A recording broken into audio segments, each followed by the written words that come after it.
Good evening friends. మనము ఈరోజు యూదా పత్రిక పాడ్కాస్ట్ని స్టార్ట్ చేసుకుందాం. మన మధ్యలో వర్చువల్గా అనిల్ వేముల గారు ఉన్నారు. అన్నని మనం ప్రశ్నలు అడిగి యూదా పత్రిక వెలుగులో మనము అబద్ధ బోధక అబద్ధ బోధల పట్ల అబద్ధ బోధల యొక్క ఆ ఆ పరాకాష్ట ఎక్కువ అవుతోంది తెలుగు రాష్ట్రాల్లో. మనము ఎలాగా ఒక సంఘంగా మనము మన వైఖరి ఎలా ఉండాలి, ఒక విశ్వాసిగా మన వైఖరి ఎలా ఉండాలి, అబద్ధ బోధకులను ఎలా గుర్తుపట్టాలి అనేది యూదా పత్రిక ద్వారా, యూదా పత్రిక వెలుగులో మనము నేర్చుకోవడానికి ప్రయత్నం చేద్దాం. అన్న, మొదటి ప్రశ్న మిమ్మల్ని అడుగుతా ఉన్నాను. ఈ యూదా ఎవరు? మనం యూదా పత్రిక ధ్యానం చేస్తా ఉన్నాం, ధ్యానం చేసాం ఇదివరకు. ప్రాథమికమైన ప్రశ్న మనకు వస్తుంది, ఈ యూదా ఎవరు? Right. Okay. So, yeah, thank you, Ma. So, the author of this particular book, మనకి జోడస్ యూదా అని కనిపిస్తున్నటువంటి ఈ పేరు, ఇది జూడ్ అనేటువంటిది ఇంగ్లీష్ నేమ్ అయితే దాని యొక్క పరిభాషలో మనం వాడుతూ ఉంటే ఇది గ్రీక్లో జూడస్ అంటే అది హీబ్రూలోకి వెళ్ళేటప్పటికి వైఈహెచ్యుడిఏహెచ్ యోధా. దాదాపు హీబ్రూ పదాల్లో నుంచే చాలా వరకు మన తెలుగు పదాలు కూడా చాలా సిమిలర్గా ఉన్నట్లుగా అనిపిస్తాయి అన్నమాట. అందుకనే ఈ యోధా అనేటువంటి పదాన్ని మనం ఇక్కడ వాడటం జరిగింది. అయితే ఈ యోధా ఎవరు, ఆయన గురించి ఆయన ఏమన్నా చెప్పుకున్నాడా అని చూస్తే ఆయన ఎవరో ఆయన చెప్పుకోలే. కాకపోతే ఆయన ఎవరని చెప్పుకున్నాడంటే యేసుక్రీస్తు దాసుడును, యాకోబు సహోదరును అని చెప్పుకుంటాడు. మరి ఈ యాకోబు గారు ఎవరు అని ఆలోచిస్తే ఈ యాకోబు గారు ఆమ్, మనము లాస్ట్ టైం మనం డిస్కస్ చేసుకున్నప్పుడు ఈ యాకోబు గారికి యోధా గారికి ఉండినటువంటి సంబంధం ఏమిటి, తద్వారా ఆమ్, యేసుక్రీస్తు ప్రభువుకి ఈ యాకోబు గారికి యోధా గారికి ఉండినటువంటి సంబంధాన్ని మనం జ్ఞాపకం చేసుకున్నాం. అయితే ఈ యోధా గారు ఎవరు అంటే యాకోబు గారి సహోదరుని అంటారు. మరి యాకోబు గారు ఎవరు అంటే యాకోబు James is a half brother of Jesus Christ. అంటే మరి అసలు వీళ్ళు హాఫ్ బ్రదర్స్ అనేటువంటిది మనం అర్థం చేసుకోవాలి అంటే యేసుక్రీస్తు ప్రభు వారి తల్లి అయినటువంటి మరియమ్మ గారికి యేసుక్రీస్తు ప్రభు వారి తరువాత వారికి సంతానం ఉన్నది. యోసేపు గారి ద్వారా కలిగినటువంటి సంతానం వాళ్ళని వారు యేసుక్రీస్తు ప్రభు వారితో కలిసి వారు పెరగటం, అలాగే యేసుక్రీస్తు ప్రభు వారు పరిచర్యలో ఉన్నప్పుడు ఈ కుటుంబీకులంతా కూడా యేసుక్రీస్తు ప్రభు వారిని నమ్మనట్లుగా మనకి చాలా క్లియర్గా తెలుస్తుంది. ఏమంటారు అంటే నీవు అద్భుతాలు చేసేటువంటి వాడివైతే, యోహాను సువార్త 7వ అధ్యాయము మొదటి 3-5 వచనాల్లో చాలా క్లియర్గా వారు యేసుక్రీస్తు ప్రభు వారిని ఏమాత్రం నమ్మలేదు అనేటువంటి విషయం మనకు చాలా స్పష్టంగా కనపడుతుంది. అయితే ఎప్పుడైతే యేసుక్రీస్తు ప్రభువారి పునరుద్ధానం తర్వాత వారిలో మార్పు కలిగింది. ఎందుకని అంటే దేవాది దేవుడే ఇప్పటి వరకు వారితో ఉన్నాడు అనేటువంటి సత్యాన్ని వారు అర్థం చేసుకున్నప్పుడు వారు ఎక్కడా కూడా యేసుక్రీస్తు ప్రభువారితో ఉండినటువంటి బంధుత్వాన్ని కనీసం మెన్షన్ చేయడానికి కూడా చాలా భయపడ్డారు అనేటువంటి దానికంటే దాన్ని గౌరవించారు. అంత దేవాది దేవుణ్ణి మేము మా కుటుంబంలో మేము కలిగి ఉన్నాము, కానీ మేము కుటుంబీకునిగా కంటే కూడా ఆయన దేవుడు అనేటువంటి సత్యాన్ని వారు గ్రహించారు. అంచేత వారు ఎక్కడా కూడా the bond servant of Jesus Christ అని అన్నారు. అప్పటి వరకు ఒక సహోదరుడిగా చూసినటువంటి వాళ్ళు, లేకపోతే అసలు ఏమాత్రం లెక్క చేయనటువంటి వాళ్ళు, లేదంటే ఎంతో ఏదో చేస్తూ ఉన్నాడు, ఏదో దేని కొరకు ప్రయత్నం చేస్తూ ఉన్నాడు అని హేళన చేసినటువంటి వాళ్ళే ఒక్కసారిగా ఆయన దేవుడు అనేటువంటి సత్యాన్ని వారు గ్రహించినప్పుడు కనీసం వారి యొక్క బంధుత్వాన్ని కూడా ఎక్కడ చెప్పుకోవడానికి వాళ్ళు ముందుకు రాలేదు. కారణం ఏంటంటే యేసుక్రీస్తు ప్రభు వారి యొక్క దైవత్వాన్ని కుటుంబీకులైన వారు ఆయన మరణ పునరుద్ధాన పర్యంతం వారు గ్రహించారు. అయితే ఈ జూడా ఈ జేమ్స్ గారికి సహోదరుని అన్నాడు.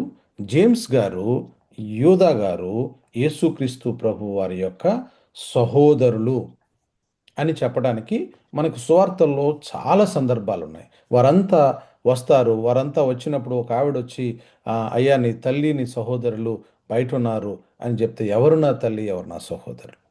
నా మాట విని నన్ను పంపిన వాని యందు విశ్వాసం ఉంచు, మీరే నా తల్లియు, నా సహోదరులు.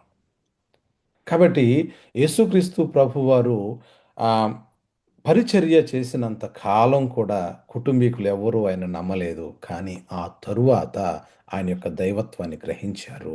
ఆ కారణం చేత వారు ఎక్కడా కూడా దే ఆర్ నాట్ అపోస్టల్స్. వారు అపోస్తలులుగా ఎక్కడా కూడా పిలువబడలేదు. వారిని వారు ఆ విధంగా ఎక్కడ చెప్పుకోలేదు. కారణం ఏంటంటే they are not called apostles, but then they have become strong leaders to defend their faith. వారి యొక్క విశ్వాసాన్ని వారు నమ్మినటువంటి సిద్ధాంతం కొరకు వారు పోరాడిన వారుగాను మనకు జేమ్స్ గారు ఒక జెరూసలేం సంఘంలో ఆయన గొప్ప నాయకునిగా, అలాగే ఈ యోధా గారు తప్పుడు బోధల పట్ల ఆయన చాలా పోరాడినటువంటి వ్యక్తిగా ఈ యోధా పత్రిక రాసినటువంటి సందర్భాన్ని చూసినప్పుడు మనకు అర్థమవుతుంది. So Judas, to straight to the point ఏంటంటే, who is Judas? Judas is the half brother of Jesus Christ. Okay. Mattayi సువార్త 13 అధ్యాయం 53 వచనాలు ఈయన పేరు మెన్షన్ చేశారు. సో ఈ జూడ ఆ జూడ ఒక ఆయనే. ఎందుకంటే యేసుక్రీస్తు వారి హాఫ్ బ్రదర్ అంటారు. Half right. బ్రదర్. అట్లాగే ఇంకొకటి కూడా చెప్పాలి ఇక్కడ. అయితే ఏంటంటే అపోస్తులుడైనటువంటి యోధా ఒక ఆయన ఉన్నాడు, Thaddaeus. He is not that one. మళ్ళా ఓకే. మనం ఇక్కడ కన్ఫ్యూజ్ కాకూడదు. ఎందుకంటే అపోస్తులుడుగా ఉండినటువంటి యూదా వేరు, యేసుక్రీస్తు సహోదరుడు లేదంటే యేసుక్రీస్తు సహోదరుడైనటువంటి యాకోబు గారి సహోదరుడైనటువంటి యూదా వేరు అనేది మనం క్లియర్గా అర్థం చేసుకోవాలి. ఓకే. ఈ పత్రిక రచయిత అపోస్తలులు కాదు, యేసుక్రీస్తు వారి హాఫ్ బ్రదర్ అని మనం చూస్తా ఉన్నాం. నేను వచనాలు చదువుతా ఉంటే, యేసుక్రీస్తు నందు భద్రం చేయబడి అనే మాట చదివినప్పుడు ఆ నా సాల్వేషన్ గురించినటువంటి అష్యూరెన్స్ నాకు కలిగింది.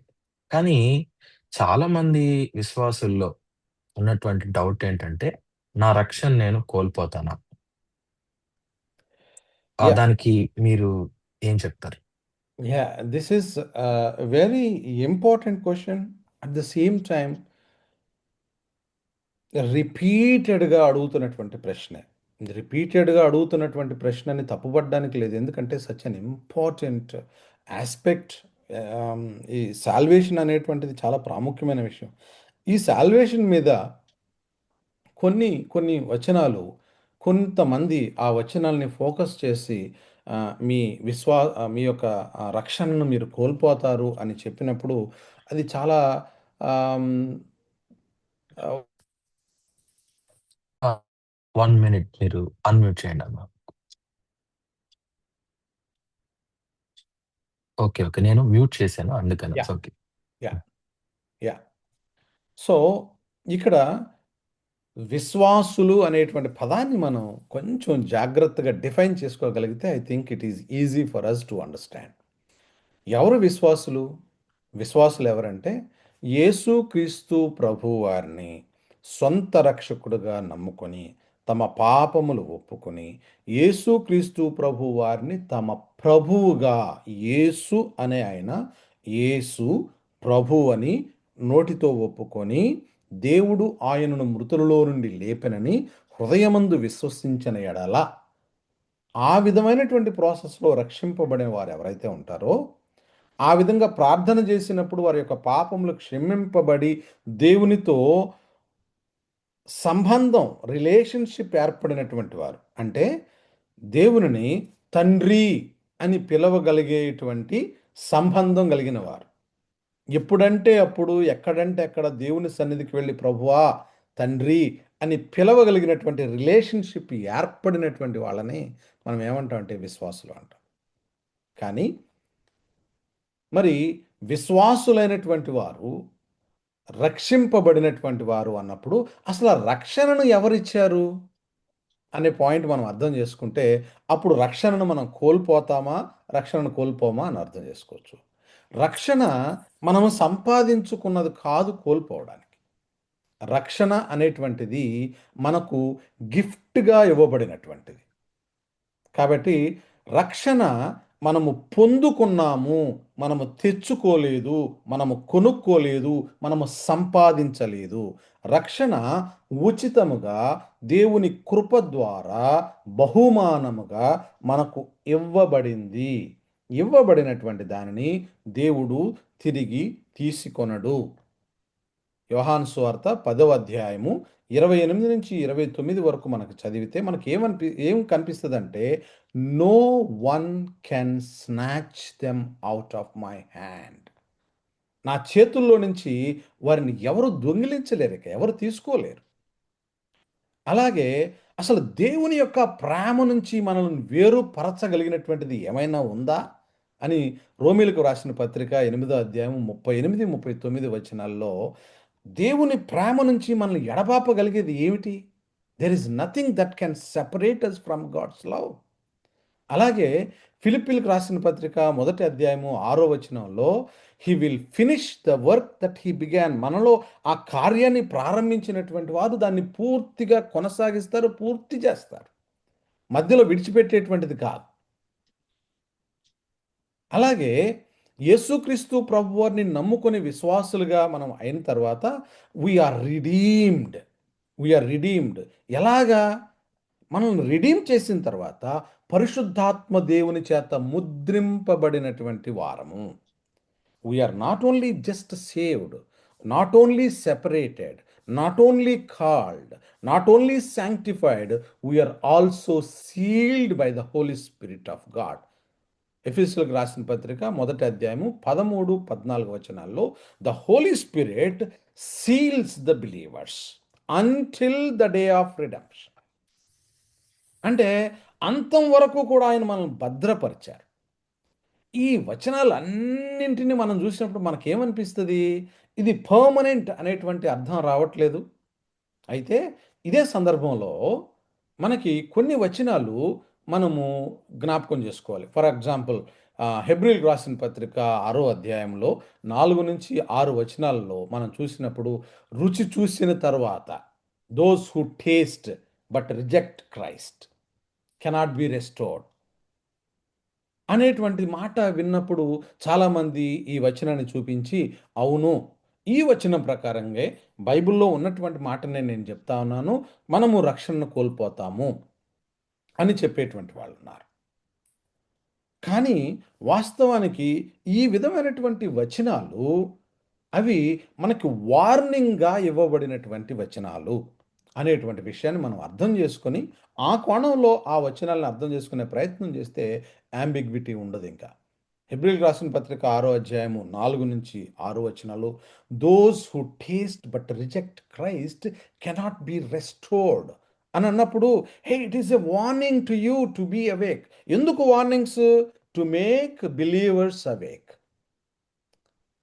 యోహాను సువార్త 15వ అధ్యాయము 6వ వచనంలో కూడా మనకు ఒక విషయం కనిపిస్తుంది. ఏంటంటే, branches that do not remain, అంటే ఆ కొమ్మలు ఏవైతే ఉంటావో ఆ కొమ్మలు అవి దే విల్ బి థ్రోన్ అవే.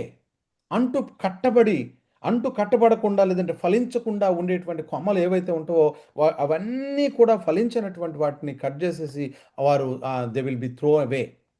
ఈ మాటలు విన్నప్పుడు what we need to understand is importance of the fruitful life, importance of to be aligned with God, importance of to lean onto the right word of God. అంటే మన యొక్క రక్షణను కొనసాగించడం, రక్షింపబడిన తర్వాత ఆ రక్షణను కొనసాగించాలి. ఆ రక్షణను కొనసాగించాలి అంటే we have to be awake. ఎందుకంటే ఈ లోకంలో ఉండినటువంటి అనేకమైనవి విశ్వాసి మీద దాడి చేస్తూ ఉంటాయి. అసలు విశ్వాసి అన్నప్పుడు ఎవరు ఈ విశ్వాసి? ఈ విశ్వాసి ఇంతకు ముందు అపవాది యొక్క కబంధ హస్తాల్లో ఉండినటువంటి వాడేగా. యేసుక్రీస్తు ప్రభువారి కృప ద్వారా పాపము యొక్క పర్యవసానమైనటువంటి మరణము నుంచి విడిపింపబడి దేవుని బిడ్డగా చేయబడిన వాడేగా. అలాంటప్పుడు ఇక్కడ అపవాది యొక్క రాజ్యంలో నుంచి, అపవాది యొక్క చేతుల కింద నుంచి ఒక వ్యక్తి వెళ్ళిపోయాడు అంటే, దేవుని దగ్గరికి వెళ్ళిపోతే, ఈ అపవాది ఆ వ్యక్తిని మీద దాడి చేయడానికి ఎప్పుడూ పొంచి ఉంటాడు గదా! అవకాశం కొరకు ఎదురు చూస్తూ ఉంటాడు గదా! కాబట్టి ఎప్పుడూ ఆ ప్రయత్నం సాగుతూనే ఉంటది. కాబట్టి జాగ్రత్త. Be awake. నువ్వు మెలకువగా ఉండు. ప్రార్థన చెయ్యి. మెలకువగా ఉండు. నీ విశ్వాసాన్ని సరిచూసుకో. నీ రక్షణను కొనసాగించు. మెలకువగా ఉండు అని చెప్పడానికి కొన్ని వార్నింగ్స్ ఇవ్వటం జరిగింది. అయితే ఇక్కడ కూడా ఇంకొక చాలా ముఖ్యమైనటువంటి విషయాన్ని మనం అర్థం చేసుకోవాలి. ఏమిటి అంటే, దీని నుంచి బయటికి వెళ్ళిపోయేటువంటి పరిస్థితులు ఏమన్నా ఉన్నాయా అని అన్నప్పుడు చాలా బ్యాలెన్స్డ్‌గా మనం అర్థం చేసుకోవాల్సింది ఉన్నాయి. ఏమిటా పరిస్థితులు? అంటే మనం ఫస్ట్ డిఫైన్ చేసుకున్నట్లు బిలీవర్ ఎవరు? విశ్వాసి అంటే ఎవరు? నిజముగా మారు మనస్సు పొందినవి. నిజముగా రక్షింపబడినటువంటి వ్యక్తి హి వాస్ సీల్డ్ ఫరెవర్. ఇంక దానిలో డౌటే లేదు. మరి అలాంటప్పుడు ఈ ప్రమాదం ఎవరికి ఉంది అంటే, దెర్ ఆర్ పీపుల్, కొంతమంది మనం చూస్తూ ఉంటాం అనమాట. ఎట్లాగంటే ఆహ్, ఎక్స్‌టర్నల్‌గా కొన్ని బెనిఫిట్స్ ఏవో వస్తాయని. ఎమోషనల్‌గా కనెక్ట్ అయ్యేటువంటి వాళ్ళు.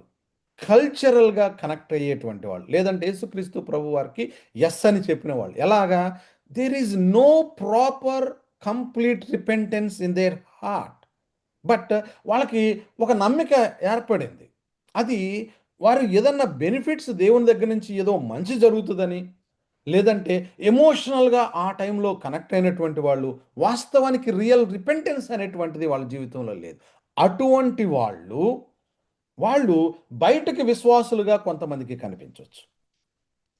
వాళ్ళు వాళ్ళకి కావలసినటువంటిది జరగనప్పుడు, వారు ఊహించనిది జరగనప్పుడు, వారు ఏమాత్రం నెగ్లిజెన్స్‌గా ఉండినప్పుడు, వాళ్ళు నిదానంగా గ్రాడ్యువల్‌గా వారి యొక్క ఇంట్రెస్ట్‌ని కోల్పోతే ఎమోషనల్‌గా కనెక్ట్ అయినటువంటి వాళ్ళు నిదానంగా దేవుని దగ్గర నుంచి దూరంగా వెళ్ళిపోయేటువంటి అవకాశం ఉంది.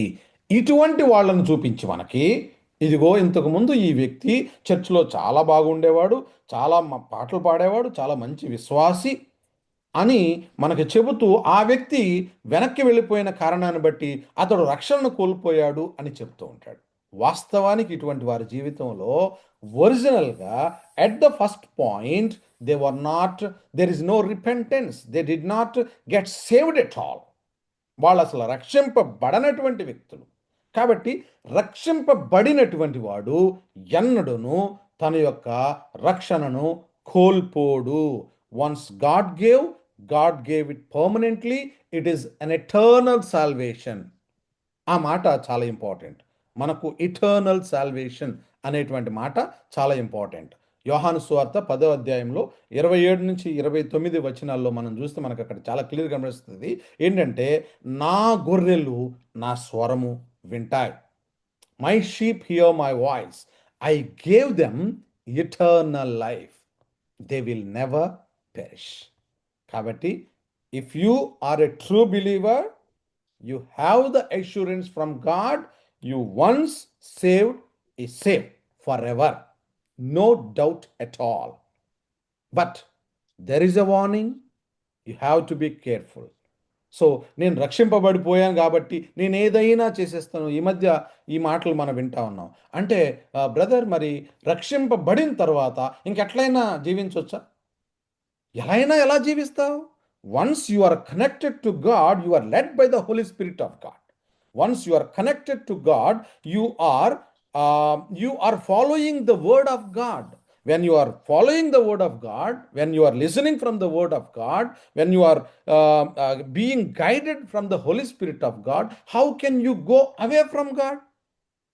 There is no question of leaving God or losing salvation for a true believer. But you have to be very careful. There are people, there are preachers, there are different things happening in the world may get deceived. That is the reason there are warnings given for the believers to be awakened. Okay. So once saved for ever saved. ఈ assurance మనకు ఉండాలి. దీని రక్షణ నిశ్చయిత. Yeah. నా next క్వశ్చన్కి వెళ్దామన్నా. Yeah. నేను 3-4 versus మనం చదువుతా ఉంటే మనం అప్పుడు కూడా డిస్కస్ చేసినట్టుగా ఒక్కసారే అప్పగించబడిన అనే మాట, ఒక్కసారి అప్పగించబడిన దాని అర్థం చెప్పండి. తర్వాత అదే లైన్స్ లో మధ్యలో ఇంటరప్ట్ చేయకుండా ముందే అడుగుతున్నాను నేను, ఎందుకని కొంతమంది మాకు కొత్త ప్రత్యక్షతలు వచ్చాయి, మాకు ప్రకటన గ్రంథం గురించి డైరెక్ట్ గా దేవుడు దర్శనం ఇచ్చి చెప్పాడు ఇలాగ ఇంటర్ప్రిట్ చేయమని, ఈ ఈ మధ్య ఎక్కువ మంది డబ్బులు తీసుకొని డబ్బుల కోసం అడిగేవాళ్ళు కూడా దేవుడు నాకు కొత్తగా చెప్పాడు ఈ మర్మాన్ని అని చెప్పటం, ఈ న్యూ రెవల్యూషన్స్ ఒక్కసారి అప్పగింపబడిన అని యూదా గారు చెప్తుంటే ఎలాగ మనం చూడాలి దాన్ని? Yeah. So, two things. Number one, అసలు ఇక్కడ 3వ వచనంలో చెప్పబడిన ప్రియులారా మనకందరికీ కలిగెడు రక్షణను గూర్చి మీకు రాయవలెనని విశేషాసక్తి గలవాడనై ప్రయత్నపడుచుండగా పరిశుద్ధులకు ఒక్కసారే అప్పగింపబడిన బోధ నిమిత్తము మీరు పోరాడవలెనని మిమ్మును వేడుకొనుచుచు మీకు రాయవలసి వచ్చింది. So let us understand the context. ఇప్పుడు మనం కాంటెక్స్ట్ని అర్థం చేసుకుంటే ఈ మాట మనం ఈజీగా మనకు అర్థం అవుతుంది. అసలు యూదా పత్రిక ఆయన రాయాలనుకున్నప్పుడు, లేదంటే ఈ ఉత్తరాన్ని ఆయన ఏమన్నాడంటే, పరిశుద్ధులకు నేను ముందుగానే ఏమిటంటే మన అందరికీ కలిగేటువంటి రక్షణ గురించి నేను రాయాలనుకున్నాను, కానీ ప్రయత్నపడుచుంటే పరిశుద్ధులకు ఒక్కసారి అప్పగింపబడిన బోధ నిమిత్తము.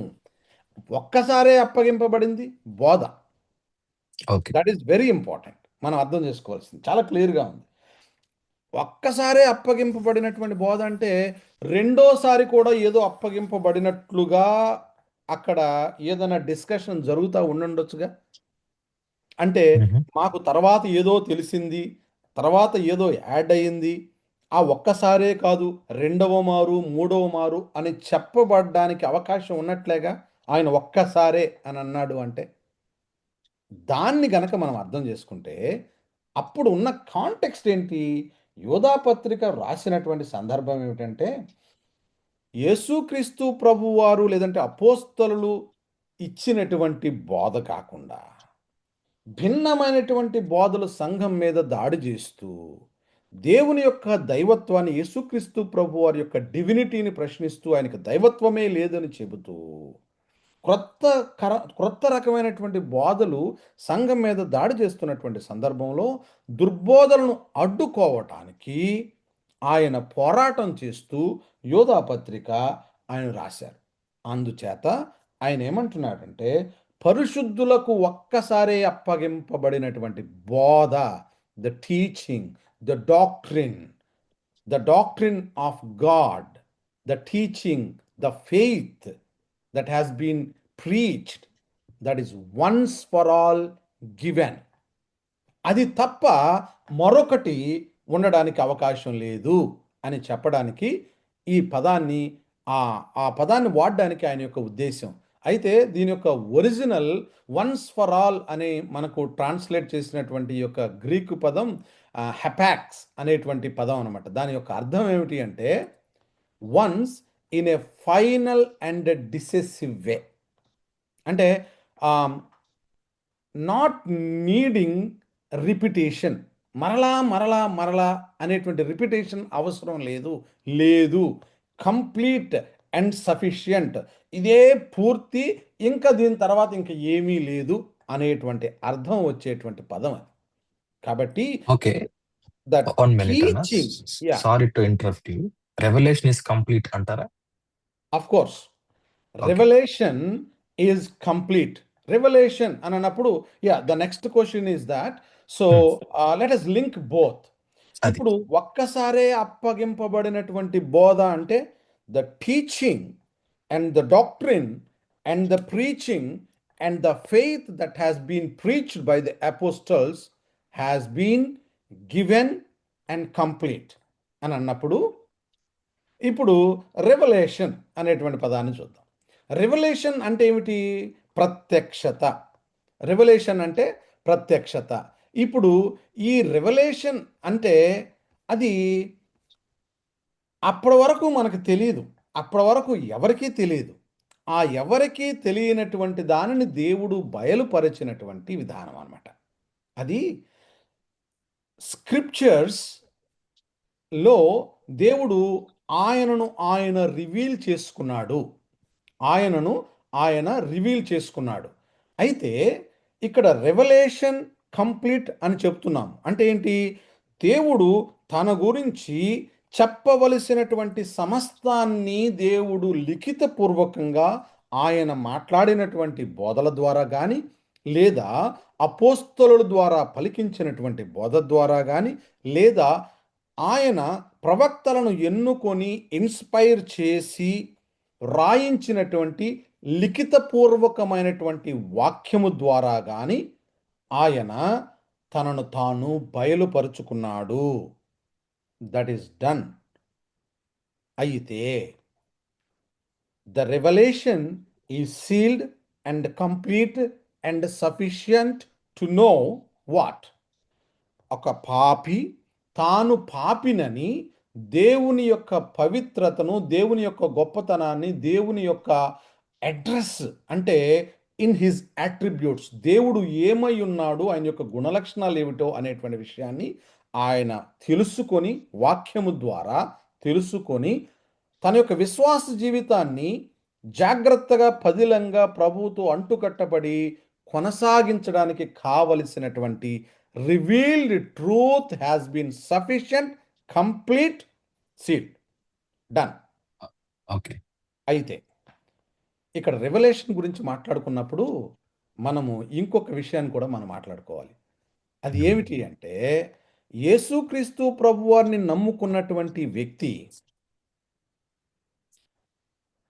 Revealed truth of God, revealed God, బైబిల్లో ఉండినటువంటి ప్రత్యక్షపరచబడినటువంటి దేవుని యొక్క వాక్యమును మనం చదువుకుంటూ ఉంటున్నప్పుడు కొన్ని కొన్ని సందర్భాల్లో చాలా పర్సనలైజ్డ్‌గా ఆ వాక్యము అప్పటి వరకు అక్కడే ఉంటుంది ఆ వాక్యము. కానీ ఇప్పుడే క్రొత్తగా మనకు తెలిసినట్లుగా ఒక స్పార్క్ మనకు కలుగుతుంది చాలా సందర్భాల్లో. ఇటువంటి దానిని థియోలాజికల్‌గా ఏమంటారు అంటే ఇల్యూమినేషన్ అంటారు. అంటే ఇల్యూమినేషన్ అంటే ఏమిటి? అప్పటి వరకు అది ముసుగు వేయబడినట్లుగా ఉన్నది, అస్పష్టంగా ఉన్నది. అక్కడ ఉన్నదే, క్రొత్తది గాదు. అంటే ఒక క్రొత్త రెవల్యూషన్ ఏమి రావట్లేదు. ఉన్న రివీల్డ్ ట్రూత్ మనకు క్రొత్తగా కనిపిస్తుంది. మనకు పర్సనలైజ్డ్ అవుతుంది. అయ్యో! ఇప్పటి వరకు నేను ఇలా అనుకోలేదే. ఈ విధంగా ఉందా ఈ వాక్యము అనేటువంటి ఒక స్పార్క్ మన జీవితంలో మనకు కలుగుతుంది.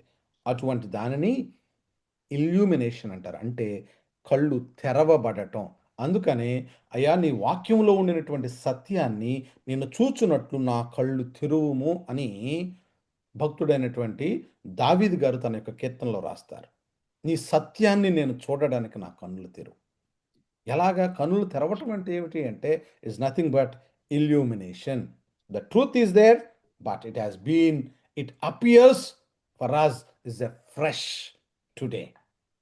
కానీ చాలా సందర్భాల్లో ఇల్యూమినేషన్ పట్టుకొని రెవల్యూషన్ అని చెప్పటం కొంతమందికి అది తెలియక చెప్పేటువంటి వాళ్ళు ఉన్నారు. కొంతమంది ఈ విధంగా దేవుడు నాతో ఇప్పుడే చెప్పాడు అని గనక చెప్పేటట్లయితే వాళ్ళకి దేవునితో డైరెక్ట్‌గా ఏదో సంబంధం ఉందని ప్రజలు అనుకుంటారని వారి గొప్పతనం కోసం ఆ విధంగా చెప్పేటువంటి వాళ్ళు కూడా చాలామంది ఉన్నారు. బిలీవర్స్‌గా, విశ్వాసులుగా we should know the difference between illumination and revelation. Revelation is complete, sufficient, closed, sealed. Illumination is the work of Holy Spirit of God in our day-to-day life. So, it is a process and మనం చనిపోయేంత వరకు దేవుని యొక్క వాక్యం చేత illuminate అవుతూ ఉంటాం. Okay. ఇప్పుడు అలా చెప్పుకోవటం కరెక్ట్ అంటారా? Definitely not correct. How can అది అది అది నిజంగా అది ఎట్లా అంటే మూసివేయబడినటువంటి ప్రత్యక్షతను దేవుడు మాకు మరలా ప్రత్యక్షత ఇస్తున్నాడు అని చెప్పటం దేవుని వాక్యానికి విరోధంగా మాట్లాడటమే. అంటే దేవుడు తీసుకున్న నిర్ణయానికి మనం విరోధంగా మాట్లాడటమే. God has given, that's it. And now Holy Spirit of God has been given to us and to be led by the Spirit of God. Don't చాలామంది ఈ రోజున విశ్వాసులను మభ్యపెడుతూ ఉన్నారు, సంఘాల్లో ఈ విధంగా బోధిస్తూ ఉన్నారు. బట్ ఈరోజు మనం వెళ్ళి అటువంటి వాళ్ళకి నో నో నో ఇది ప్రత్యక్షత కాదు, ఇది ఇల్యూమినేషన్ అని చెబితే వాళ్ళు మనల్ని అంతగా పట్టించుకోకపోవచ్చు. ఎందుకంటే that is how we are living with everywhere. But being a believer of the true word of God, at least we should know the difference between illumination and revelation. Let us not confuse. Even మనము కొన్ని కొన్ని సందర్భాల్లో test money చెప్తున్నప్పుడు కూడా the way that we pick the words to speak is very important. Sometimes we also కొంచెం ఉత్సాహంతో వాడేటువంటి పదాలు రాంగ్ పర్స్పెక్టివ్లోకి వెళ్ళి అర్థం చేసుకునేటువంటి ప్రమాదం ఉంటుంది. కాబట్టి let us carefully pick and use the words. Okay. ఒకసారి అప్పగించబడిన బోధ నానా సమయాల్లో నానా విధాలుగా దేవుడు తన ప్రవక్తల ద్వారా అంతిమంలో ఆయన కుమారుడైన క్రీస్తు ద్వారా రెవల్యూషన్ పూర్తి అయిపోయింది. ఇప్పుడు వచ్చి దేవదూతలే వచ్చి మాకు ఈ బోధ ఉందని చెప్తే అది ఖచ్చితంగా వాళ్ళు శాపగ్రస్తులు అవుతారని గలేషియన్స్ లో పాల్ చెప్పడం మనం చూస్తాం. సో థ్యాంక్ యూ అన్న. నేను నెక్స్ట్ క్వశ్చన్ అడగదాం అనుకున్నాను, illumination versus revolution, but you covered it. అయితే నా ఒక్క విషయం చెప్తాను ఇక్కడ నేను, అది వెరీ ఇంపార్టెంట్. ఇది ఈ రివలేషన్ అని చెప్పేటువంటి వాళ్ళలో ఒక కామన్ థింగ్ మనం గమనించాలి. సెల్ఫ్ ప్రమోషన్ ఉంటుంది. ఆ సెల్ఫ్ ప్రమోషన్ ఉన్నటువంటి వాళ్ళే వీళ్ళు మాకు గాడ్ రివీల్డ్ అని చెబుతూ ఉంటారు. అండ్ నిజమైనటువంటి విశ్వాసులు దాన్ని ఈజీగా గుర్తుపడతారు.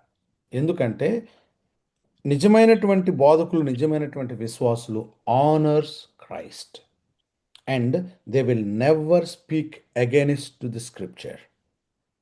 These are very important things that we need to know.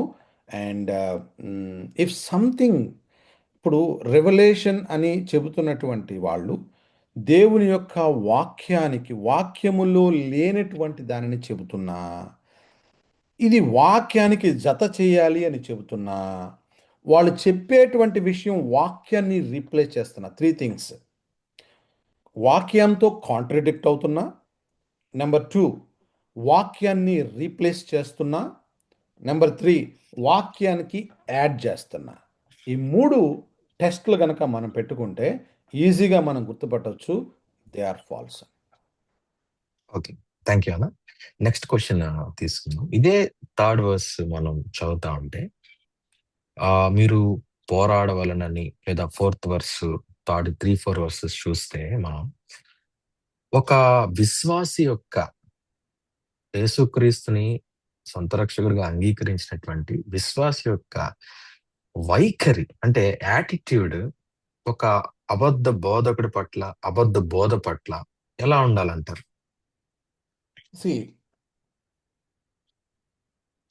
విశ్వాసి అంటేనే దేవుని యొక్క, ఈ లోకంలో దేవుని యొక్క ప్రతినిధి.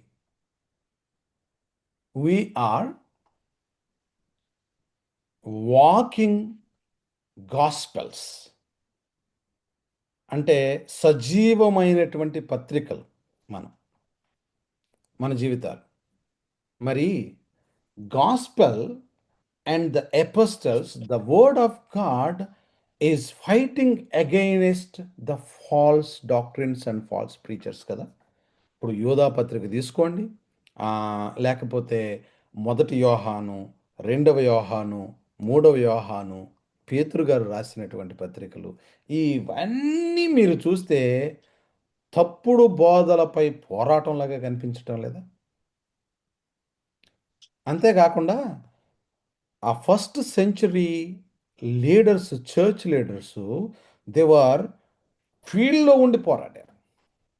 ఫీల్డ్లో ఉండి పోరాడారు. వ్యక్తిగతంగా ముఖాముఖిగా పోరాడారు. కాబట్టి తప్పుడు బోధల పట్ల విశ్వాసి వైఖరి మెత్తగా ఉండనే కూడదు.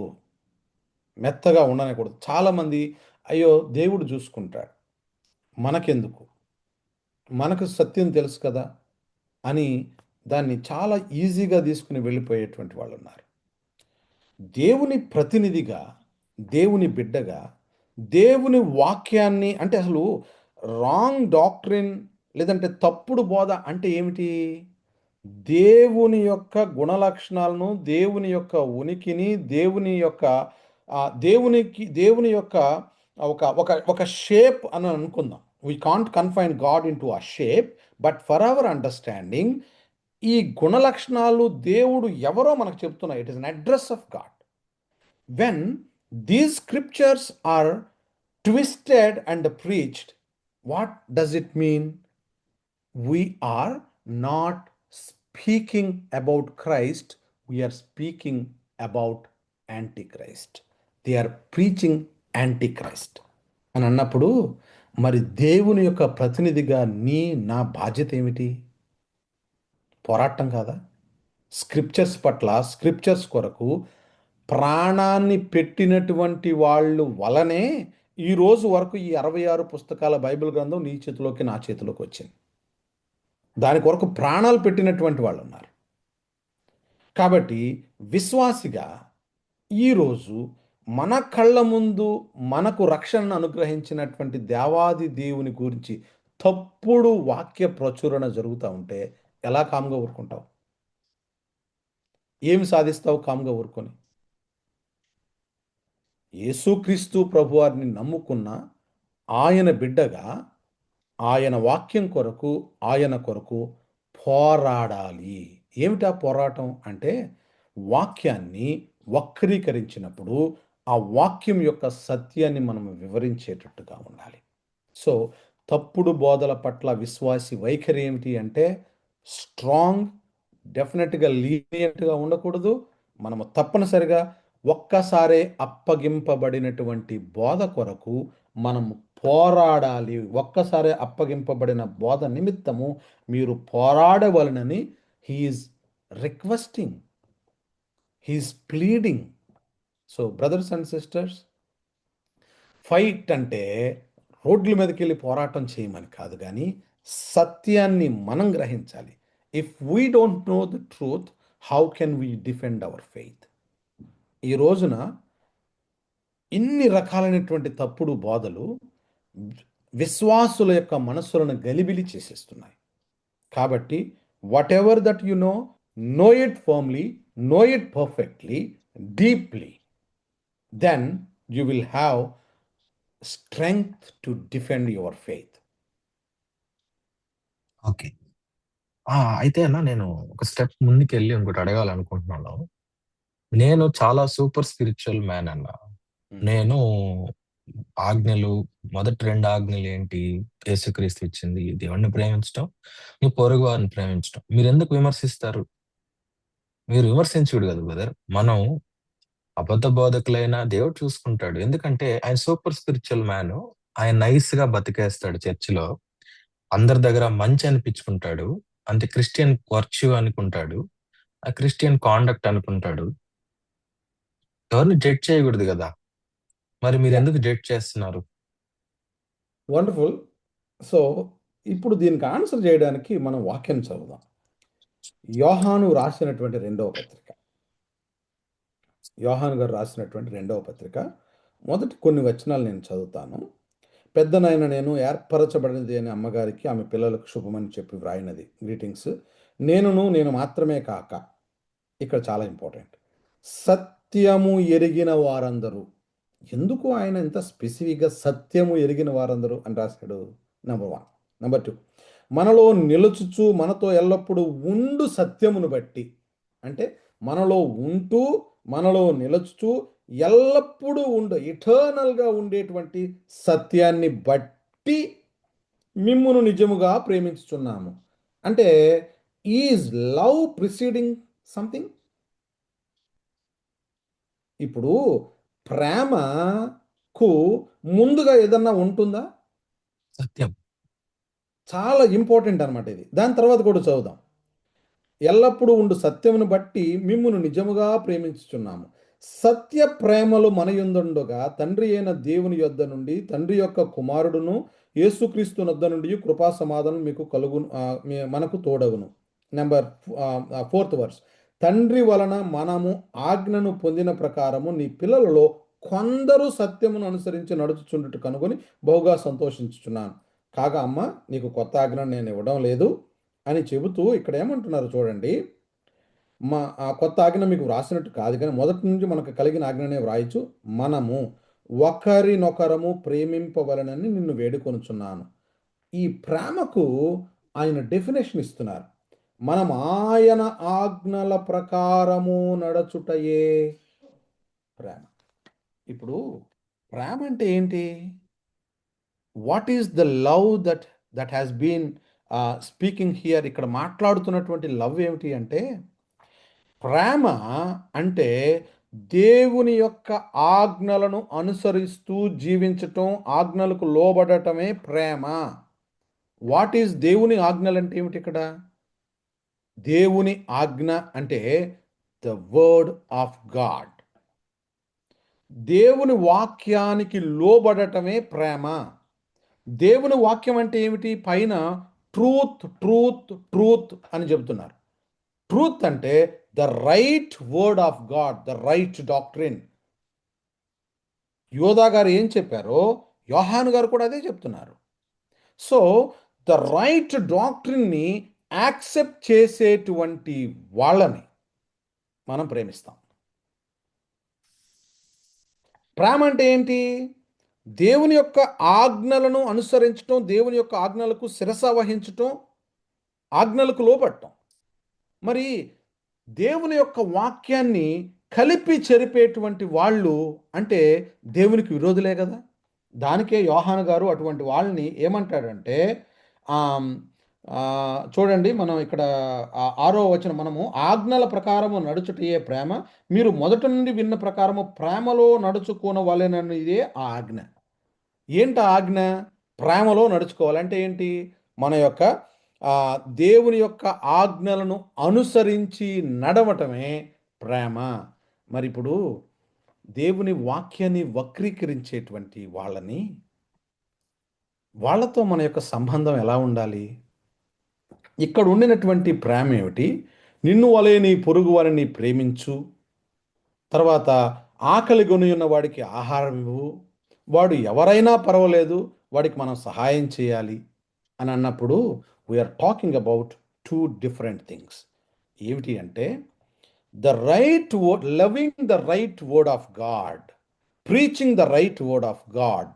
అంటే in the church context your love has to be exercised as a brethren.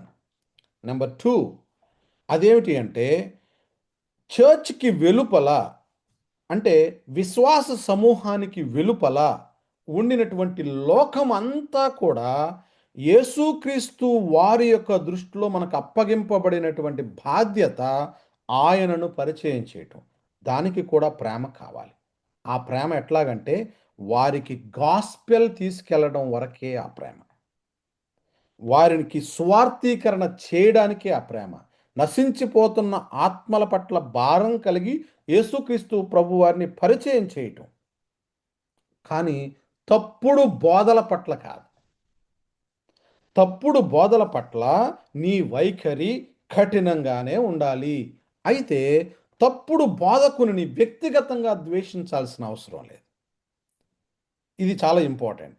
చాలా సందర్భాల్లో మనం ఏం చేస్తామంటే తప్పుడు బోధ వలన ఆ వ్యక్తిని కూడా వ్యక్తిగతంగా దూషించేటువంటి స్థాయికి వెళ్ళిపోతూ ఉంటారు చాలా సందర్భాల్లో. అది ఇట్ మే నాట్, అంటే మన యొక్క ఉద్దేశాన్ని కరెక్ట్గా సమాజంలో ప్రజెంట్ చేయదు. అంటే మనము ప్రేమ లేని వారముగా ఎదుటి వ్యక్తిని మనము ప్రేమింపలేని వారముగా అది చూపిస్తోంది. అంచేత we don't agree with him. అందుకనే అగ్రీ టు డిసగ్రీ అనేటువంటి పదం చాలా వాడతాం. ఏమిటి అగ్రీ టు డిసగ్రీ అంటే, ఫర్ ఎగ్జాంపుల్, నువ్వు నేను కలిసి ఉన్నాం. కలిసి ఉన్నప్పుడు నువ్వు టోటల్గా ఒక 10 డాక్ట్రిన్స్ ఉంటే, ఒక 5 డాక్ట్రిన్స్ నీకు నాకు విభేదం ఉంది. కానీ ఒక 5 doctrines, core doctrines, we both of us agree. కానీ ఆ అగ్రీ అయినటువంటి వాటిల్లో I agree with you brother, but I'm sorry, I don't agree with the other things అని we have to agree to disagree అనేటువంటిది చాలా important. But we should not be lenient. అందుకనే ఇక్కడ చాలా ఇంపార్టెంట్ మాట అది. నేను శాంతిని అందరితో మంచివాడిని అనిపించుకోవడానికి ట్రూత్ని డినై చేస్తానా? Is truth or peace? అంటే నేను అందరితో మంచివాడని అనిపించుకోవటానికి at the expense of truth నేను వెళ్తానా? వెళ్ళాను అంటే I am not a child of God.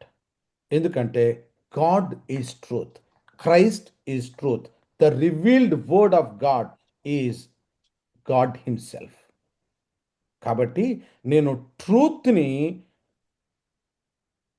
At the expense of truth నేను పీస్ కోసం వెళ్ళాను అంటే I am also denying Christ. Number 2, ప్రేమ సత్యం, లవ్ అండ్ ట్రూత్ ఇన్సెపరబుల్. అయితే if there is a conflict, which will take precedence? Truth alone will take precedence, not the love. Love follows truth. If the truth is not clearly, properly defined, there is no love. Truth is the right word of God. Okay. అన్నా, మీ ఇంకొక ప్రశ్న తీసుకుందాం. ఇప్పుడు మీరు even ఆస్ట్రేలియాలో కూడా తెలుగు డయాస్పోరాని చూసుంటారు. Yeah. I mean విశ్వాసాన్ని. చర్చ్ ఆర్ తెలుగు చర్చ్ ఎలాగా రియాక్ట్ అవుతున్నారు ఇప్పుడున్న అబద్ధ బోధలకి? అంటే మన దగ్గర మీసాలు తిప్పే వాళ్ళు కొంతమంది ఎక్కువ కదా. సో మరి ఎలా రియాక్ట్ అవుతున్నారు? అందుకే నాకు ఇంకొక వాక్యం కూడా గుర్తొస్తుంది. ఏంటంటే, జనులు హితబోధన సహింపక దురద చెవులు గలవారే తమ స్వకీయ దురాశకు అనుకూలమైన బోధకులను తమ కొరకు పోగు చేసుకుంటున్నారు. అలాగుందంటారా తెలుగు చర్చ్? లేదా ఒకవేళ ఉంటే మార్చుకోవాలంటారా? ఇప్పుడు ఇక్కడ ఒక చిన్న పదాన్ని మనం పరిచయం చేసుకుందాం. లిబరలిజం అనేటువంటి పదం. ఈ లిబరలిజం అంటే ఏంటంటే, నాకు అందరూ కావాలి, అందరితోనూ నేను మంచివాడిని అనిపించుకోవాలి. It is not possible at all. నేను అందరితో మంచివాడిని అనిపించుకోవాలి అంటే I have to lose myself. అంటే నాకంటూ ఒక ఫ్రేమ్వర్క్ ఉండకూడదు. ఈ కారణం చేత ఈ రోజున క్రైస్తవ ప్రపంచంలో చాలామంది, దానికి 2 కారణాలు అయి ఉండొచ్చు. ఒకటి, వారికి రైట్ డాక్ట్రిన్ తెలియనటువంటి కారణం అయి ఉండొచ్చు. నెంబర్ 2, రైట్ డాక్ట్రిన్ వాళ్ళకి తెలిసిన, ఎందుకు వారితో మనకు పోరాటం అనేటువంటి ఏమంటారు దాన్ని, చాలా ఈజీ వే తీసుకునేటువంటి, అంటే they don't have the burden for the word of God అని చెప్పొచ్చేమో. Okay. Number 2, they know the truth. అందుకనే యోహాను పత్రికల్లోనే ఏమని ఉంటుందంటే, సత్యమును అనుసరించి ఎరగటం కాదు, not just knowing the truth but following the truth. కాబట్టి knowing is different, following is different. Those who know and follow, they will have the burden for the word of God. ఈ రోజున క్రైస్తవ ప్రపంచం ఎలా ఉంది అంటే, చాలా వరకు రైట్ వర్డ్ ఆఫ్ గాడ్ వారికి తెలీదు, తెలుసుకునే ప్రయత్నం వారికి చేయరు. ఎందుకంటే they are self sufficient. Church going and coming is good enough అనేటువంటి వాళ్ళు కొంతమంది ఉన్నారు. అలా కాకుండా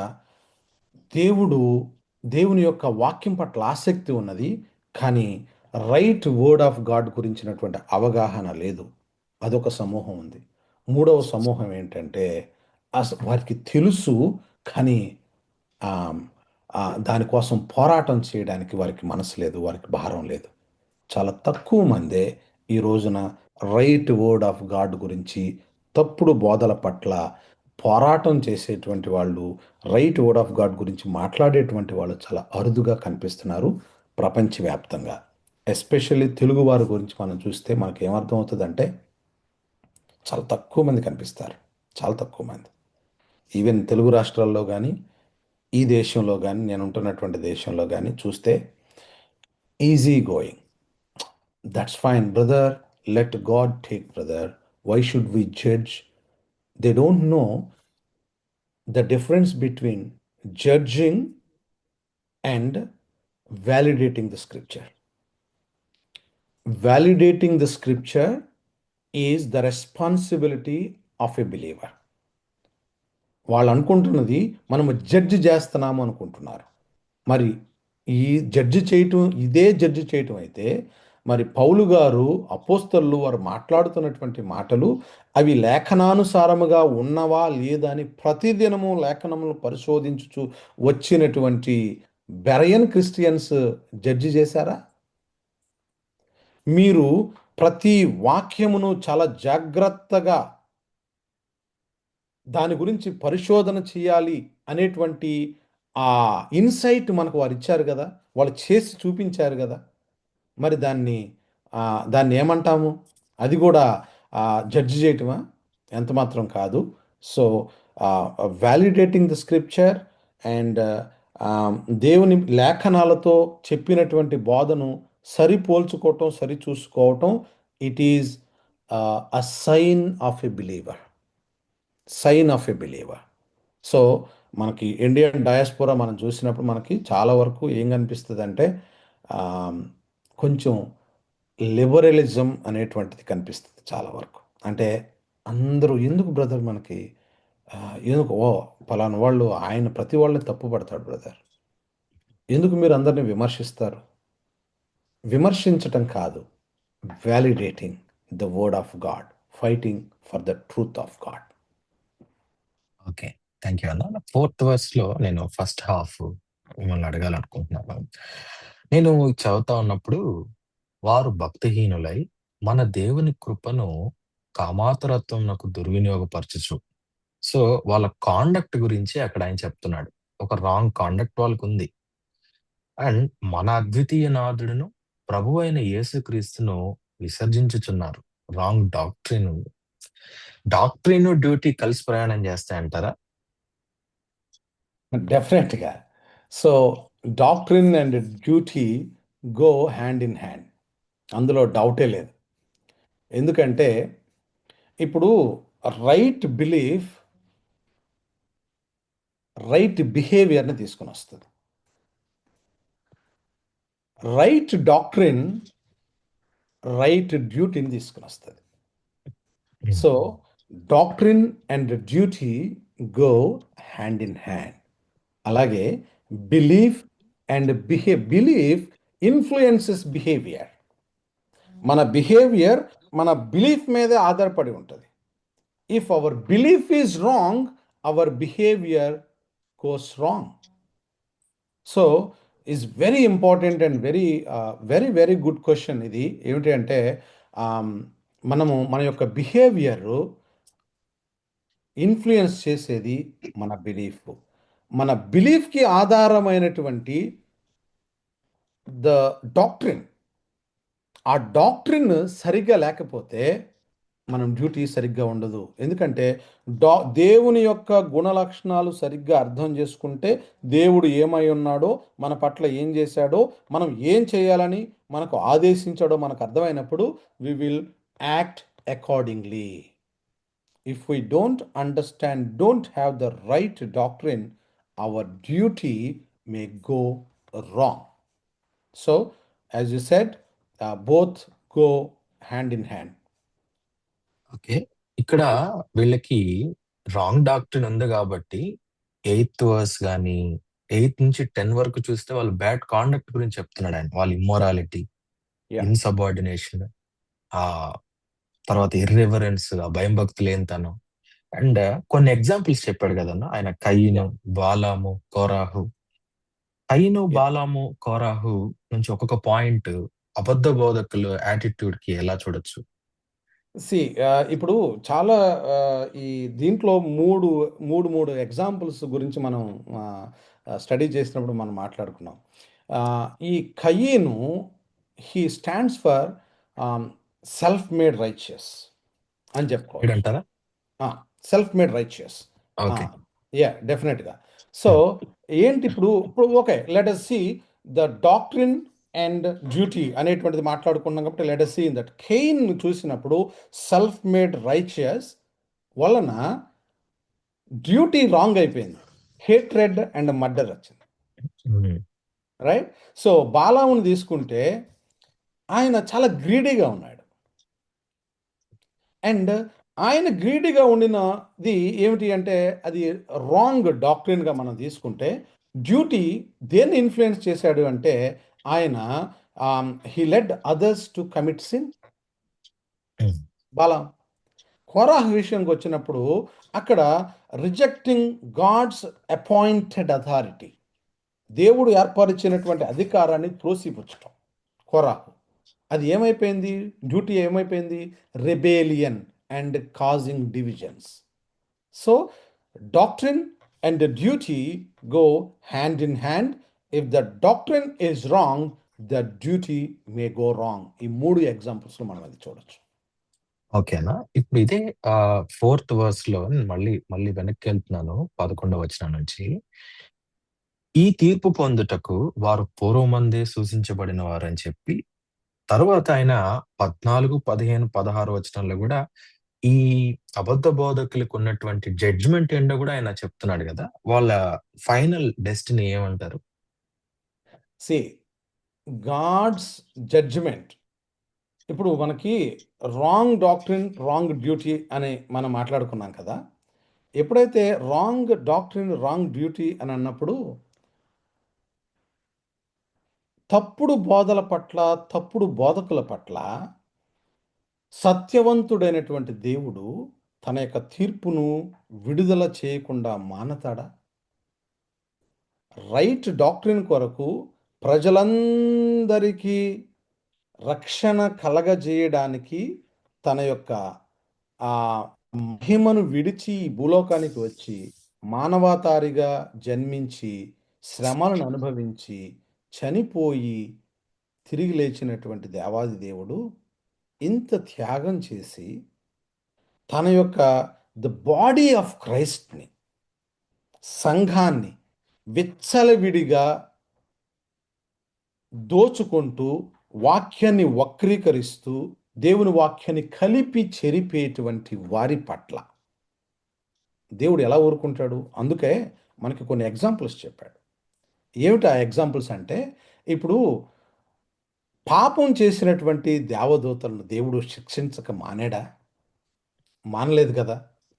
మరి దేవదూతలను తయారు చేసుకున్నటువంటి దేవుడు వారికి ఏర్పాటు చేసినటువంటి స్థానంలో వారి పనిలో వారు ఉండని కారణం చేత దేవుడు అటువంటి వారిని కూడా ఉపేక్షించినప్పుడు దేవుడు తనను తాను తన తన యొక్క వాక్యాన్ని వక్రీకరించే వారి పట్ల దేవుడు ఎలా ఉపేక్షిస్తాడు? ఆయన జడ్జిమెంట్ చేయకుండా ఉంటాడా? ఏ మాత్రం ఉండడు, ఏ మాత్రం ఉండడు. కాబట్టి సో లీనియంట్గా ఉండవలసినటువంటి అవసరం లేదు. అట్లా అని చెప్పేసి ఇప్పుడు దేవుడు వారికి ఎప్పుడో తీర్పు తీరుస్తాడు, ఫైనల్గా చూస్తాడులే అని అనుకోవడానికి కూడా లేదు. So we have to leave it to God, but we are sure that God will definitely punish. There is a punishment even for a believers. ఒకసారి ఒక మాట అర్థం చేసుకుందాం. విశ్వాసి యేసుక్రీస్తు ప్రభు వారిని నమ్ముకున్నటువంటి విశ్వాసి పాపం చేస్తే కాన్సిక్వెన్సెస్ లేకుండా ఉన్నాయా? లేవు కదా. దేవుడేం విడిచిపెట్టడు కదా. అలాంటప్పుడు దేవునికి వ్యతిరేకంగా పనిచేసేటువంటి వాళ్ళకి దేవుడు ఎలా విడిచిపెడతాడు? ఏ మాత్రం విడిచిపెట్టడు. వారి కొరకు తీర్పు ఉంది, వేచి ఉంది. God will definitely judge them.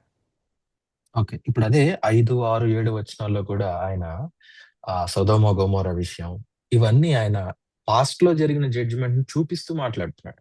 Yeah right అన్న. జడ్జిమెంట్ గురించి మనం మాట్లాడాము. ఇంకొక సీరియస్ క్వశ్చన్ నేను తీసుకోవాలనుకుంటున్నాను. ఇప్పుడున్న ప్రీచర్స్ ఆ ఎక్కువ డబ్బుల కోసం డబ్బులు తెమ్మని డైరెక్ట్ గా అడగటం. ఒక ఆమె చెప్తా ఉన్నారు, దశంభాగాలు తేకపోతే అప్పులు పోవు అంటున్నారు.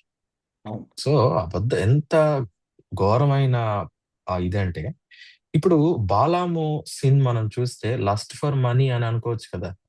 యా సో బైబిల్, దేవుడు దాన్ని ఆశీర్వదించాడు బ్రదర్, మీరు ఎందుకు మాట్లాడతారా అనే వాళ్ళకి మనం ఈ బాలాం సిన్ ఈ రోజు చర్చ్ లో చూస్తున్నాం. ఈ అబద్ధ బోధకి దాన్ని ఎలా చూడాలంటారు? See, డబ్బును కలిగి ఉండటం పాపము అని మనం చెప్పట్ల. డబ్బు కొరకు అర్రులు చాచటం, డబ్బులు కొరకు అడ్డదారులు తొక్కటం, అవినీతి మార్గాన్ని ఎంచుకోవటం, కష్టపడి డబ్బు సంపాదించటం తప్పని ఎవ్వరూ చెప్పట్ల. డబ్బు కలిగి ఉండటం, ధనవంతులుగా ఉండటం పాపము అని ఎవరు చెప్పట్ల. ఈ డిఫరెన్స్ మనం అర్థం చేసుకోవాలి. ఎందుకంటే డబ్బే పాపము అని చెప్పేటువంటి కొంతమంది ఉన్నారు. We agree, we know that. But we are not saying having money or earning money is not sin at all. Definitely. కాకపోతే మనీ కొరకు గ్రీడీగా ఉండటం, లేదంటే లస్ట్ ఫర్ మనీ, డబ్బు కొరకు అర్రులు చాచటం, డబ్బు కొరకు అడ్డదారులు తొక్కటం, ఏదైనా గడ్డి కరచటం, ఇవన్నీ ఉన్నాయే. డబ్బు కొరకు సత్యాన్ని అమ్మివేయటం, వాక్యాన్ని వక్రీకరించి మాట్లాడటం, ఎస్పెషలీ తెలుగు సంఘాల్లో జరుగుతున్నది ఇదే. వారి యొక్క చర్చ్ నడిపించడానికి డబ్బు అవసరమే. ఆ డబ్బు ప్రజలలో నుంచి తీసుకొని రావడానికి ఆ రోజు వాక్యాన్ని వక్రీకరించి, ఆ రోజు వాక్యాన్ని వారిని ప్రోత్సహించే విధంగా మలచి, వాక్యం చెప్పనటువంటి ఉద్దేశాన్ని వారి మనస్సుల్లోకి చొప్పించి, ఎమోషనల్గా వారిని బ్లాక్మెయిల్ చేస్తూ వాక్యం చెప్పి, లేదంటే ఆ వాక్యాన్ని వక్రీకరించేటువంటి పరిస్థితి ఈ రోజున తెలుగు సంఘాల్లో జరుగుతుంది. కాబట్టి మనకి బాలాము యొక్క దృష్టాంతం మనకి ఇవ్వబడినటువంటి కారణం ఏంటంటే, అలా ఉండొద్దని. ఇక్కడే వ్రాయబడి ఉంది ఆ మాట. ఏమిటంటే చూడండి, 7వ వచనం. ఆ ప్రకారముగానే సొదొమ గుమొర్రాలను వాటి చుట్టుపక్కలనున్న పట్టణములను వీరి వలనే వ్యభిచారము చేయుచు శరీరానుసారులైనందున నిత్యాగ్ని దండన అనుభవించుచు దృష్టాంతముగా ఉంచబడెను. పైన చెప్పబడినటువంటి అన్ని విషయాలు కూడా దృష్టాంతాలట. దృష్టాంతాలు అంటే అవి చూపించి జాగ్రత్తగా ఉండండి అని చెబుతున్నారు. కాబట్టి ఈ రోజున డబ్బు కొరకు ప్రజలను లేదంటే సంఘస్థులను వేధించి, వారికి ఆశ చూపించి, వారిని భయపెట్టి, దేవుని పోరుతో భయపెట్టి, డబ్బు కొరకు అర్రులు చాస్తున్నటువంటి బోధకులు, సంఘాలు అనేకంగా ఉన్నాయి. అటువంటి వారిని దేవుడు విడిచిపెడతాడా? నా డెఫినెట్లీ నాట్. ఓకే అన్న, ఇంకొక ప్రశ్న, దాని తర్వాత ఒక ప్రశ్న తీసుకొని ముగించుకుందాం అన్న. ఈ ప్రశ్న నేను 12వ వచనంలో మనకు ఒక పదం కనపడుతుంది, దొంగ మెట్టలుగా ఉన్నారు అని. దీని గురించి చదువుతా ఉన్నప్పుడు ఓల్డెన్ డేస్ లో అంట కోరల్స్ కింద ఉన్నప్పుడు షిప్ వచ్చి అక్కడ తగిలినప్పుడు షిప్ కు డ్యామేజ్ జరిగేది. సో ఈ అబద్ధ బోధకుల్ని మనం పోరాటం ఎందుకులే, సైలెంట్ గా ఇంట్లోకి వచ్చిందాం, స్పిరిచువల్ గా ఉందాం అనుకునే వాళ్ళకి, నీకు స్పిరిచువల్ డ్యామేజ్ జరుగుతుంది కదా. ఈ స్పిరిచువల్ డ్యామేజ్ జరుగుతున్నప్పుడు అలా వదిలేద్దాం అంటారా, లేదా స్పిరిచువల్ డ్యామేజ్ లేదంటారా? ఇక్కడ 12వ వచనంలో ఈ hidden reefs very dangerous and deceptive, and the hidden reefs they destroy others, as you said. దేవుని కొరకు, దేవుని యొక్క వాక్యం కొరకు ఆకలి దప్పులు కలిగి ఉంటాయి మనకి. దేవుని యొక్క రాజ్య సువార్త పట్ల, దేవుని కొరకు ఆత్మల సంపాదన పట్ల ఆసక్తి కలిగిన వారమైతే, ఆ ఆత్మలను నాశనం చేసేటువంటి దొంగ మెట్టలు సంఘాల్లో చేరి, దొంగ మెట్టలు అని ఎందుకన్నారు అంటే, పైకి కనిపించవు అవి. అవి ఇంటర్నల్‌గా చాలా ఉంటాయి. జస్ట్ పైకి ఎక్కడన్నా కనబడితే కొంచెం చూడండి. ఎక్కడైనా సముద్రంలో ఉండినటువంటి ఆ టిప్ మాత్రమే కనిపిస్తది. దాని యొక్క బేస్ చాలా ఎక్కువుంటది. ఒక 80% ఆ నీళ్ళల్లో ఉంటే ఒక 20% మాత్రమే పైకి కనపడతది. సో, ఈ దొంగ మెట్టలు అసలు పూర్తిగా ఏం కనపడవు. చాలా ప్లెయిన్‌గా, చాలా ఏమీ లేనట్టు కనపడతాయి. కానీ దే ఆర్ డేంజరస్. కారణం ఏంటంటే దే డోంట్ గివ్ వార్నింగ్స్. ఎందుకంటే మనకి కనిపించినప్పుడు ప్రశాంతంగా పైన పడవ వెళ్ళిపోతది. కానీ కింద ఉండినటువంటి ఈ దొంగ మెట్ట ఒక్కసారిగా హిట్ చేసినప్పుడు టోటల్‌గా ద షిప్ బ్రేక్ అయిపోతది. అది డిసెప్టివ్ అన్నమాట. కాబట్టి the hidden reefs are dangerous and deceptive. They destroy others. When somebody is getting destroyed, your fellow brother, your fellow sister, and ఎవరి కోసమైతే యేసుక్రీస్తు ప్రభువారు తన ప్రాణాన్ని త్యాగం చేశారో, ఆ ఆత్మలు నశించిపోతా ఉంటే, వేరే వాళ్ళు దొంగిలిస్తా ఉంటే, మోసం చేస్తా ఉంటే, నాకేమీ పట్టనట్టు నేను కామ్‌గా ఉంటాను. నన్ను నేను చూసుకుంటాను చాలు అనేటువంటిది స్వార్థం. అనేటువంటిది ఈవెన్ స్వార్థం. దో ఫెలో బిలీవరే కాదన్న, మనకు కూడా స్పిరిచువల్ డ్యామేజ్ అది. యెప్. ఆఫ్‌కోర్స్. ఇప్పుడు ఒక సంఘంలో నేను ఉన్నప్పుడు, సంఘంలో సభ్యులలో కొంతమందికి డ్యామేజ్ జరుగుతుందంటే, సంఘ సభ్యునిగా నాకు డ్యామేజ్ జరిగినట్టు కాదా? అలాగే సార్వత్రిక సంఘ సభ్యులమైనటువంటి మన యొక్క క్రైస్తవ సంఘానికి డ్యామేజ్ జరుగుతుందంటే, నాకు డ్యామేజ్ జరిగినట్టు కాదా? దేవుని యొక్క సంఘానికి డ్యామేజ్ జరుగుతుంటే, దేవుని యొక్క బిడ్డగా నీకు డ్యామేజ్ జరిగినట్టు కాదా? But only one thing, we don't own it. అంటే we forgot that where we belong to. మనము మన యొక్క ఉనికిని మనము మర్చిపోయాం.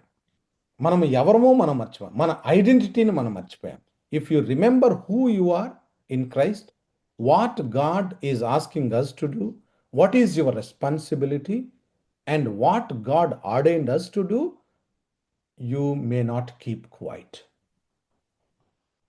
ఓకే, థ్యాంక్ యూ అన్న. లాస్ట్ క్వశ్చన్ తీసుకుందాం.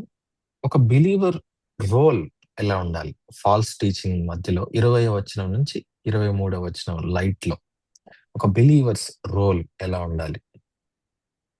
యా. ఇందాక మనం వైఖరి చూసాం, ఇప్పుడు role. See, very good, ma. So, there are few things that we see here from verse 20. ప్రియులారా, మీరు విశ్వసించు అతి పరిశుద్ధమైన దాని మీద మిమ్మును మీరు, అక్కడ వెర్బ్ ఉంది, కట్టుకొనుచు. అంటే we have to build yourself. కట్టుకొనుచు, పరిశుద్ధాత్మలో ప్రార్థన చేయొచ్చు, నిత్య జీవార్థమైన మన ప్రభువు యేసుక్రీస్తు కనికరము కొరకు కనిపెట్టుచు, దేవుని ప్రేమలో నిలుచున్నట్లు కాచుకొని ఉండిడి. సో ఇక్కడ మనలను మనం కాపాడుకోవటం, మనలను మనం కట్టుకోవటం, ప్లస్ ప్రార్థన చేయటం, కనిపెట్టుకొని సమయం కొరకు దేవుని యొక్క సహాయం కొరకు కనిపెట్టుకొని ఉండటం, వేచి ఉండటం, ఇవన్నీ కూడా మన యొక్క బాధ్యతలు కనపడుతున్నాయి.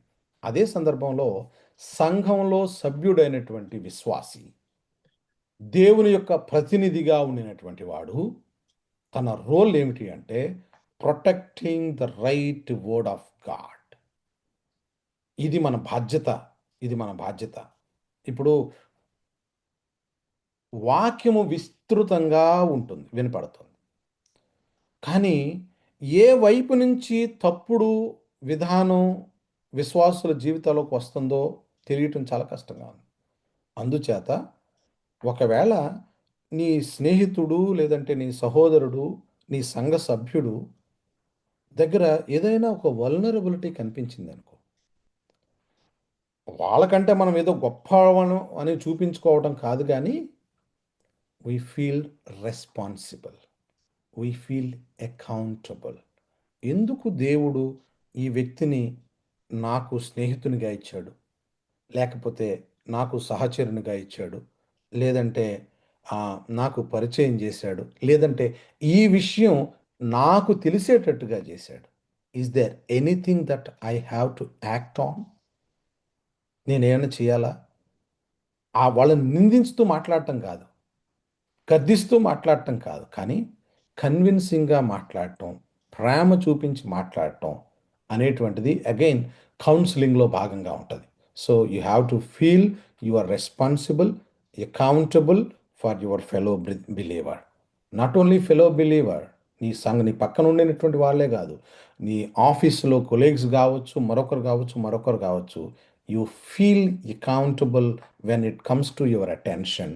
యూ సి, నీ సహాయం కొరకు, నీ స్పందన కొరకు ఎదురు చూడడానికి చుట్టూరు సమాజం ఎప్పుడు ఉంటుంది. కానీ whenever you feel that you are responsible to do it, whenever you want to act on it, you see నీ చుట్టూరు బోల్డ్ మంది ఉంటారు నీ సహాయం కొరకు ఎదురు చూసేవాళ్ళు. మనకి ఎప్పుడు కనిపించరంటే అసలు మనకు ఆ ఓపెన్ మైండ్ లేదుగా, మనము we don't feel that burden కదా. అందుచేత కళ్ళు మూసుకుని మనం మన మన మన మన మన విశ్వాసం మనకు చాలు, మన కుటుంబం మనకు చాలు, నాకు నేను చాలు అనేటువంటి స్వార్థపూరితమైనటువంటి ధోరణితో మనం వెళ్ళిపోతా ఉంటే we may not see where our requirement is in the society. Thank you అన్న. Thank you. మనం దాదాపు 12 క్వశ్చన్స్ చూసాం. Will meet next Monday. Dear friends, యూదా పత్రిక మనం ఈరోజు పాడ్కాస్ట్లో చూసాం. అసత్య బోధల పట్ల మనకు ఉండవలసిన వైఖరి మనం పోరాడవలనని ఈ పత్రికలో యూదా గారు రాశారు. అట్ ద సేమ్ టైం పోరాటం చేస్తున్నప్పుడు కూడా ఆ క్రైస్తవ ముద్రని పోగొట్టుకోకుండా బూతులు మాట్లాడటం ఇలాంటివి చేయకుండా ప్రేమతో సత్యం చెప్తూ మనం పోరాడాలి. అండ్ అబద్ధ బోధకుల్ని ఎలా ఐడెంటిఫై చేయాలో యూదా పత్రికలో ఆయన స్పష్టంగా చెప్పారు. వారు దొంగ మెట్టల్లాగా ఉంటారు, నీళ్ళు లేని మేఘాల్లాగా ఉంటారు, వారు కాండక్ట్ రాంగ్ ఉంటుంది. పెద్ద ఓవర్ వ్యూలో చెప్పాలంటే రాంగ్ డాక్ట్రిన్ ఉంటుంది. సో రైట్ డాక్ట్రిన్ మనకు అవసరం. నిజమైన ఒక్కసారి అప్పగించబడిన ఈ బోధ విషయం మనందరం పోరాడే విశ్వాసులను ఉండటానికి ఈ పాడ్కాస్ట్ నేను చేయడం జరిగింది. ఇది మిమ్మల్ని ఎక్విప్ చేయటానికి, మనందరం ఎక్విప్ అవటానికి. మీ ఫ్రెండ్స్ షేర్ చేయండి. మనతో వర్చువల్గా ఇన్ని ప్రశ్నలకు సమాధానం చెప్పిన అనిల్ అన్నకి థ్యాంక్ యూ సో మచ్ అన్న. Thank you so much. మనం నెక్స్ట్ మండే మీట్ అవుదాం. ద క్రాస్ ఆఫ్ క్రైస్ట్ అనే సెషన్ అనిల్ అన్న ద్వారా. నా చిన్న ప్రార్థన చేయండి, క్లోజ్ చేసుకుందాం. Our Heavenly Father, thank you, Lord, for this wonderful time that you have given to us to go through, to discuss a few questions, Father God, Lord. Thank you, Lord, for helping us, Father, Lord, as this discussion is going onto the social media, Father God, Lord. Those who listen to this, Father, Lord, give them wisdom, Father God, and bless them, Father God. Open their eyes, Father God. Help them to understand, Father God, where we are going wrong, Father. Lord, help us, Lord. Lord, and also, Father God, give us discernment, Father God, to see the difference between the right word of God and what is being preached outside. Oh Lord, help us, Father God, and help us to understand and feel the accountability and the responsibility, and to understand what is being demanded from us as a believer. Oh Lord, we come to your gracious presence and commit this wonderful ministry to your gracious hands, Father God, and we commit to your brother and all the brothers and sisters who are joined today, Father God, and give us much grace, Father. Lord, we commit each and every one to your gracious hands. In Jesus' precious name we pray. Amen. ఆమె. Thank you అన్న. Thank you so Thank much. Next Monday meet అవుదాం.